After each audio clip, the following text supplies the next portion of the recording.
When I did the story on Morgan Violi, I also mentioned that there were two other little girls who had gone missing all within a month of each other in the same, basically within an hour's drive, 50 to 60-mile radius in Tennessee of Bowling Green, Kentucky.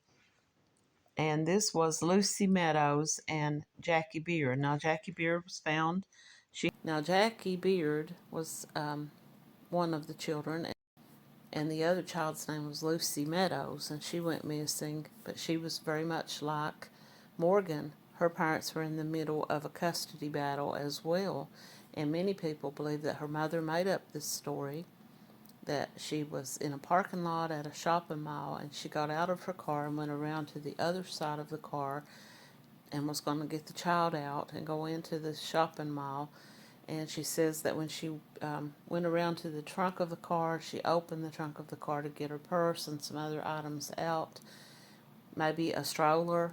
And when she went back, her daughter was gone. And she started screaming for help, and some people heard her and come running over. They said there was no sign of a child around anywhere. The camera, the surveillance camera on the building was panned, but it panned so slowly that by the time it got to her car, there were already people that gathered around, and she was telling them, "Someone took my daughter." Some people believe that this was a parent abduction, and that either she never had the child with her at that shopping mall, and she made this whole story up, and the child was taken before that, possibly given to a relative to hide away.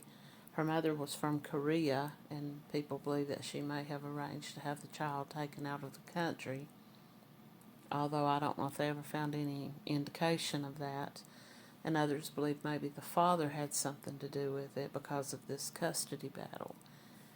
But either way, both of these children went missing very close to each other within weeks of each other. And Clarksville, Tennessee, where Jackie Beard went missing, will come up again very soon in another story that I have worked on about another woman who went missing. And I don't know if any of these stories are related. I don't know if the police and others involved, FBI and others, believe that these three little girls were targeted by the same people, but it's a good possibility.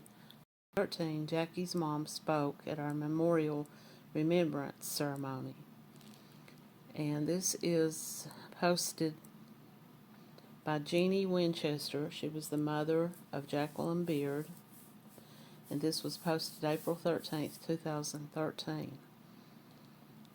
And these are her words. I have been asked to provide a copy of a speech I gave on Saturday. Hello, everyone. I want to thank you all for coming out today to remember our children. My name is Jeannie Winchester. My daughter is Jackie Beard. I don't want to take up too much time today, but I have been struggling to think of what I should speak about. I've been praying for God to give me help with this, but I want to tell you briefly about Jackie's story and what I have dealt with her loss and the importance of doing things to honor our children's lives. On July 8, 1996, Jackie was 9 years old. It was a typical Monday with doctor's appointments and a trip to the library for her brother to get some books. Before we had to leave for another appointment, she went outside to pick some blackberries, and I never saw her again. In 2000, William Glenn Rogers was sentenced for her abduction, rape, and murder. It has been a rough 17 years, and I can tell you personally that there is no time for grieving. I can also tell you that closure is something I will never have. Closure means an ending to something for me, and there is no ending to missing my daughter. This is the case of the death sentence for William Glenn Rogers. Rogers was found guilty of the 1996 kidnapping, rape, and murder of 9-year-old Jacqueline Beard. He was sentenced to death. But the U.S. Court of Appeals for the 6th District issued an opinion saying that Rogers' counsel rendered ineffective assistance at the sentencing phase, and they didn't think that he got a fair result. The court affirmed Rogers' conviction, but it appears the sentencing is coming back for new proceedings. On July the 3rd, 1996, Jackie Beard and her brother and cousin were playing in mud puddles near their home. When Rogers approached them, he identified himself as Tommy Robertson. He said he was an undercover police officer, and he also told the girl's mother, Jeannie Meyer, that he was a police officer before he left in his car. Now, people in the neighborhood had been talking about this man going around saying that he was an undercover police officer, and Jackie's mother had warned her when she let her go outside that day not to talk to this man if he should come around. 5 days later, on July the 8th, Rogers showed up at the Meyer home and said he lost his keys. Shortly after he left, Jackie went outside to pick blackberries. When she failed to come back, her mother went to look for her. At the time, Rogers was 34 years old, and he was questioned on July the 11th.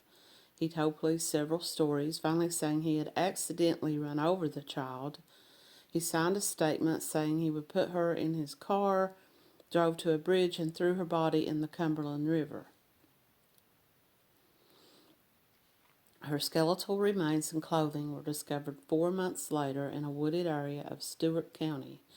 Semen stains and fibers consistent with Rogers' carpeting in his home were on her body and her shorts.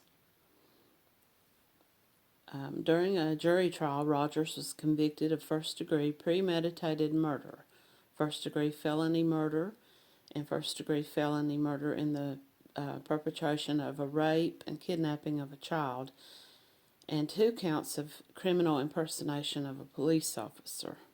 Jeannie Winchester remembers the day her daughter went outside at her Clarksville, Tennessee home to pick blackberries in 1996. She warned Jackie not to talk to a suspicious man who had been seen in the neighborhood. Some people say that he claimed that he was an undercover police officer. She said, "I won't talk to anybody," and she said, "Cross my heart and hope to die." You know, kids say that, and we don't think about that. The man who was identified as William Rogers. Last week, now this was written, I want to clarify, this was written in 2022. And a federal appeals court overturned his death sentence, agreeing he had ineffective counsel during his sentencing. The case was sent back down to a lower court. Taking away the death penalty takes away the smallest bit of closure that I've ever felt.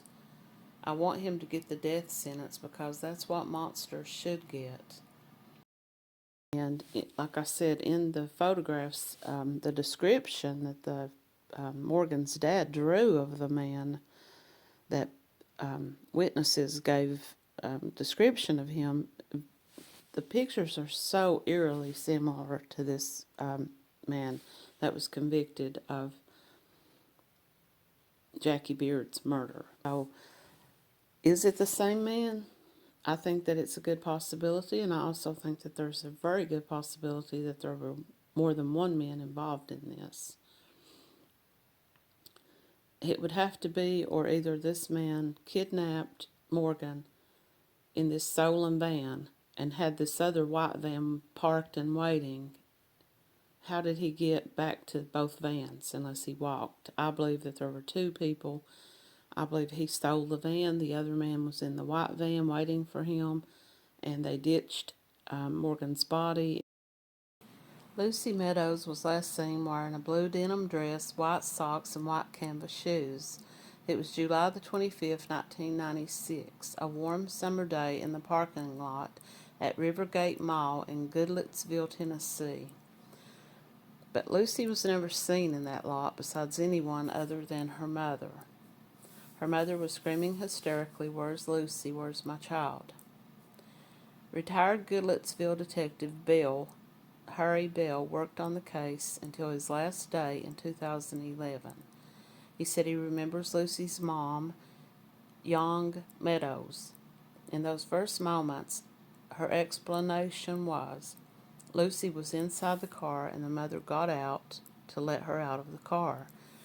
She said she opened the door and walked around to the trunk, and the next thing she knew, Lucy was gone. Bell interviewed witnesses who said they heard the mother screaming. There was a security camera on the building, and it panned slowly side to side.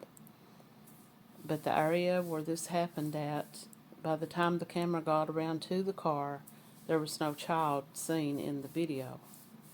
According to police, Tom Meadows passed a lie detector test, but news reports listed that the mother's test results were deceptive.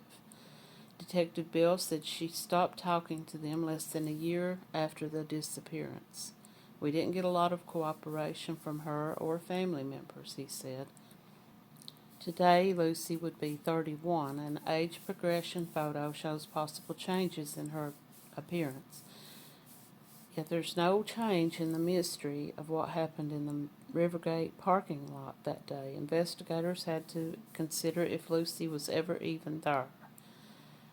Her reported abduction is what they have to go on, and they are searching for her as though she was abducted, even though there has been a lot of speculation that the mother made this story up. What I could find about Lucy Rebecca Meadows was a toddler who disappeared from Tennessee in 1996. Now, she's listed on International Wiki Missing Persons because her mother was Korean, and they do believe that it's possible that the child may have been smuggled or taken out of the country. So the background on Lucy is, Lucy lived on a farm in Clarksville, Tennessee with her mother, Young Meadows, her 11-year-old brother, Danny, and Young's friend, a woman named Tammy Dye. Now, Tammy is an alias. It's a name that, because she was Korean, and so she just gave herself this name, Tammy. Dye was originally intending to stay with the family for only a few weeks, but ended up staying with them for a longer period of time.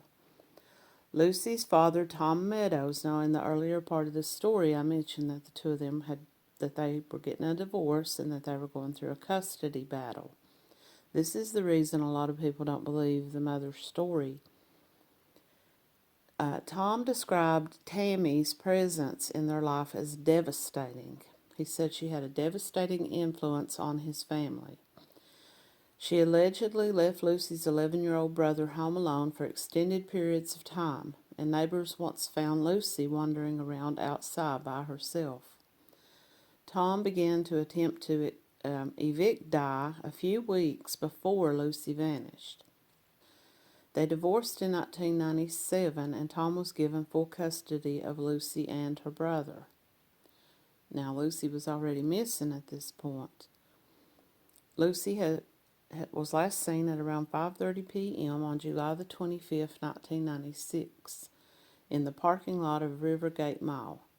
Lucy exited their vehicle's back seat on the driver's side while Young walked to the passenger side of the car to retrieve some packages. When she came back around, Lucy was gone.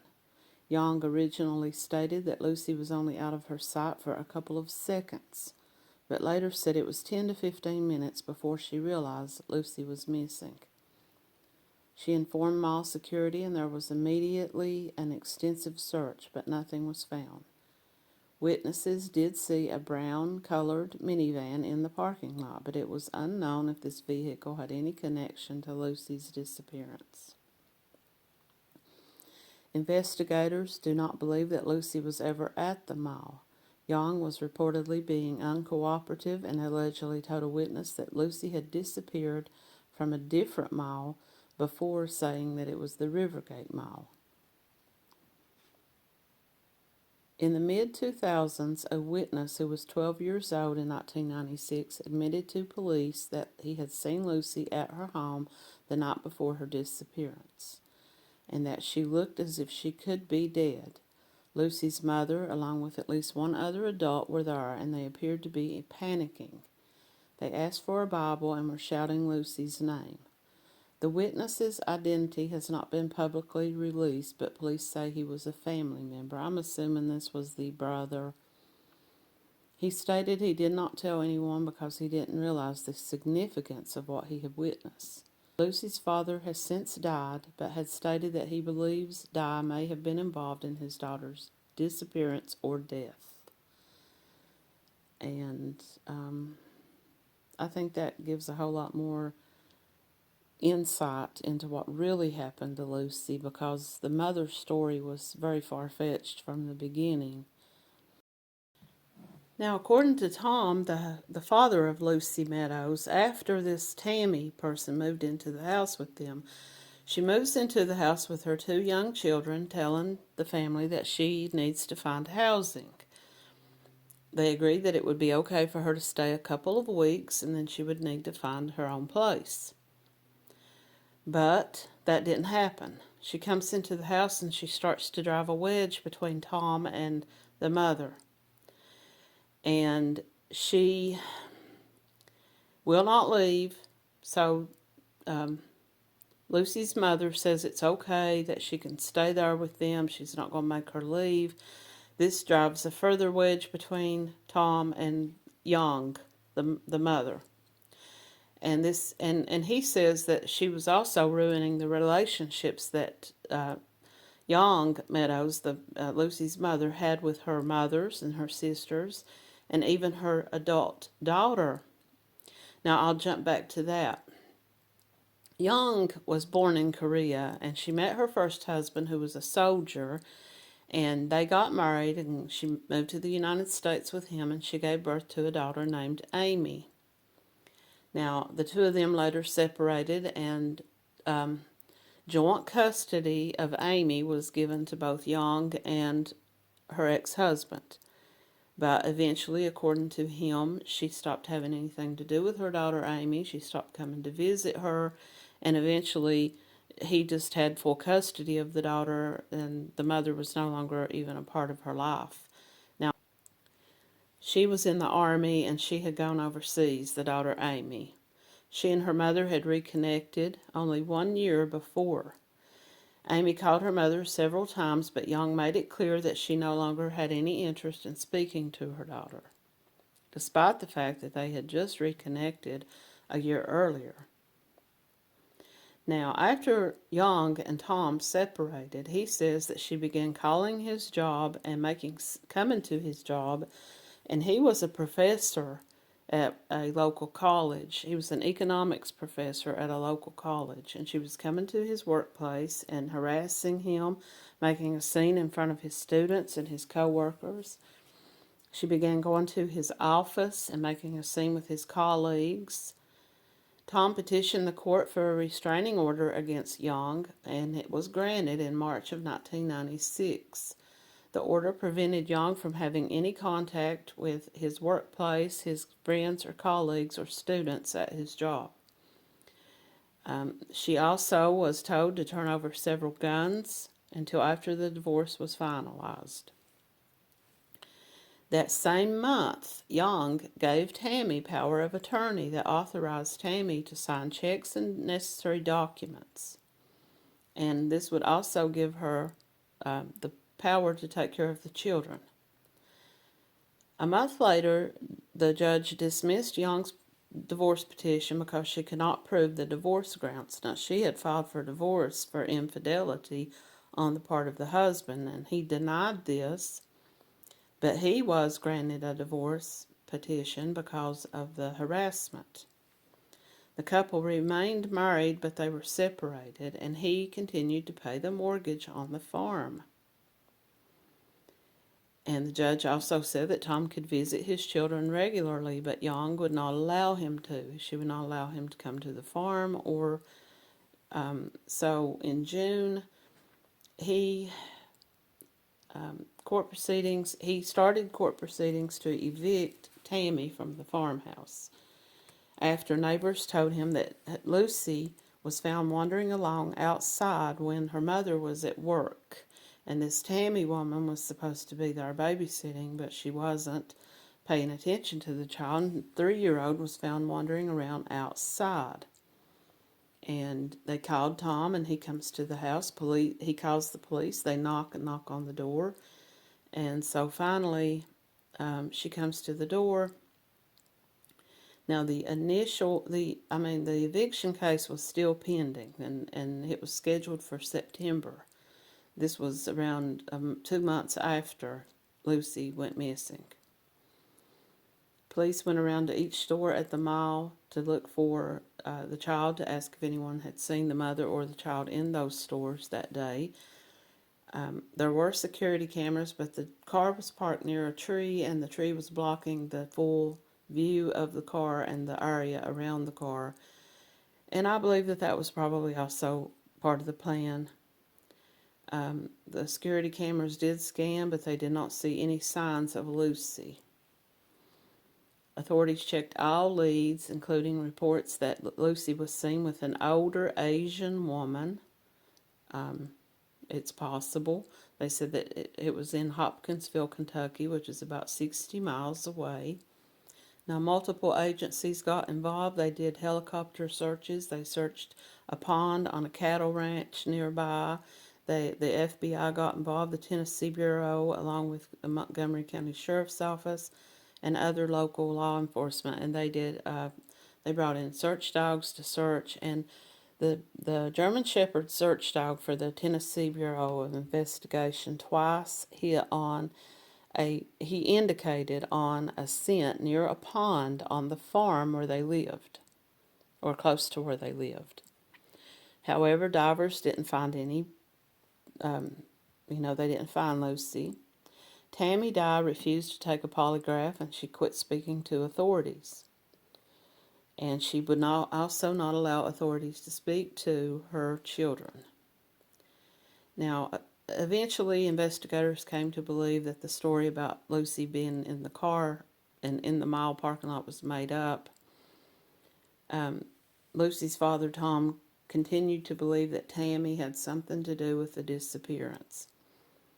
Was she holding something over this mother's head? Did she take the child and sell the child, or send the child away to someone that she knew who would take the child and keep the child away from the father? And did the mother know this, or did the mother not know this? But now, there's more to this. I talked about the witness coming forward, a 12-year-old child come forward and gave testimony to the police. And I'm going to talk a little bit more about that. Now, I do believe that this was the son, Daniel. This witness says he was in the home that night and that he saw the little girl wrapped up in a blanket laying on the floor. She looked as though she wasn't moving, and he thought she might be dead. The adults in the house were panicked and were all huddling around her, shouting her name. The witness later passed a lie detector test, and but they never released this person's name. Investigators interviewed Lucy's mother again, and she declined to give a statement. She did fail the lie detector test, and Lucy's case remains unsolved. Her parents divorced in 1997, and her father passed away in 2010 at the age of 70. Now, this Tammy Dye now goes by Tammy Jang, and she and Young Meadows reside in Clarksville, Tennessee. Now, it doesn't say if they live together. It just says that she and Young Meadows reside in Clarksville, Tennessee, as does Daniel Meadows, who's now in his 30s. This was the brother. And everyone pretty much come to the conclusion that something happened to the child at the house that night. Did they take the child? Did the child fall into the pond maybe and drown when she was wandering around outside and no one was watching her? And maybe that was the reason the dogs picked up her scent outside of the house, near the pond. But either way, everyone around pretty much seems to believe, and the father had come to the conclusion also, that they had something to do with the child's disappearance, whether they murdered her or whether it was an accidental death and they just covered it up. But they changed their story several times, and Tammy refused to speak to the police at all. And but the sighting that was supposedly in the parking lot. There was never anything to indicate that these people were actually ever there. People say, another witness says that they did see an adult couple with a small child, but nobody else could ever find. And there was never anything on any surveillance cameras showing her actually having been there. So they believe that that story could also have been made up, or it could have also been that they took Lucy there and gave her over to somebody. Lucy would be in her early 30s today if she's still alive. She could have been taken back to Korea. If you have any information on Lucy's case, you can call the National Center for Missing and Exploited Children at 1-800-843-5678.